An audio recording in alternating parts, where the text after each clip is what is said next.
Welcome back to the opponent preview series. We're in part 9. Before I start, if you're watching this on YouTube, please like and subscribe. It helps my channel out tremendously, and you'll be supporting what I do. If you also like what you see and you want to give a donation, again, that's completely up to you. You can go through PayPal, Venmo, or Cash App, and I'll put the links there to donate in the description. You hear the dogs barking there. Even they like it.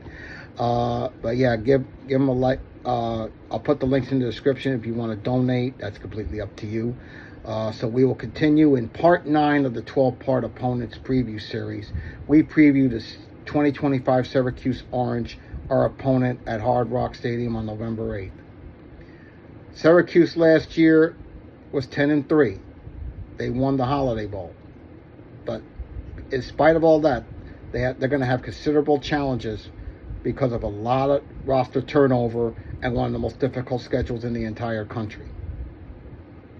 Excuse me. Let's look at the key storylines of the Syracuse Orange going into the 2025 season. The quarterback competition. Ricky Collins, who transferred from LSU, started in the spring. He's challenged by Steve Angeli, who transferred from Notre Dame. Now, while Collins lacks game experience, Angeli was a dependable backup. The offense success is going to depend on how quickly that new quarterback adapts.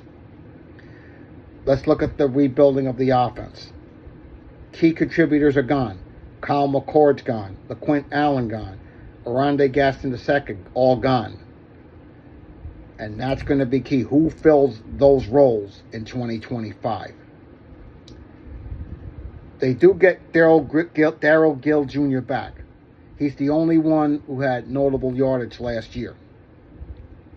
When we look on the defensive side of the ball, they lost 6 of their top 10 tacklers. That includes Justin Barron, Badale Diggs, and Marlowe Wax. They get veterans like Deuce Chestnut, Devin Grant, and Derek McDonald back. It's going to be in a 4-2-5 scheme.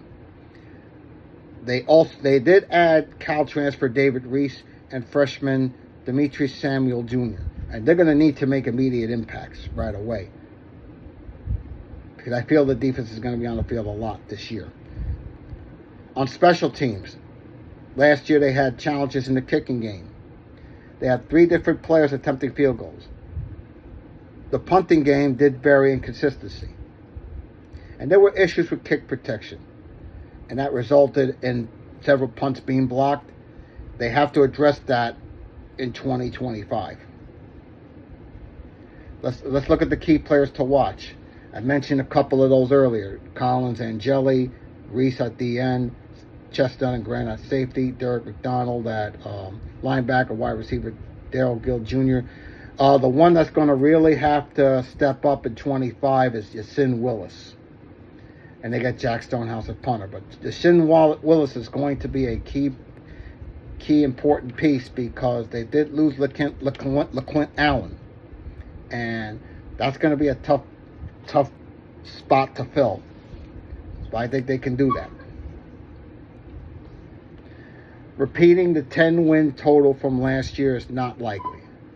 But Syracuse has an opportunity to continue building following Fran's first season in Central New York. Addressing that schedule and incorporating new players is going to be key outcomes for that team. Now, the analysts out there say 7-5 or 8-4 as a more probable outcome for 2025. And they're going to need to be successful at home and have potential wins on the road if they want to go back to a bowl game. And that would also indicate the program's getting better. Now, I look at this from a Canes perspective. Yes, Syracuse lost key guys, but they are still dangerous and they are still loaded. Yes, it's at Hard Rock, and we will have revenge on our minds following last year's missed opportunity to go to Charlotte and ultimately the CFP playoffs. This team cost us a berth there last year. We need to make a statement against a still dangerous and still quality opponent that Syracuse will have when they come to Hard Rock November 8th. Now I look at Syracuse in summary here. They have one of the nation's toughest schedules. They have away games against Tennessee, Clemson, SMU, us November 8th, and then Notre Dame. And 3 of those opponents, Clemson, SMU, and Notre Dame, actually 4 of them, Tennessee, Clemson, SMU, and Notre Dame all made the college football playoff last year. That's a brutal schedule for Syracuse. We're going to find out a lot about them in year 2 under Fran.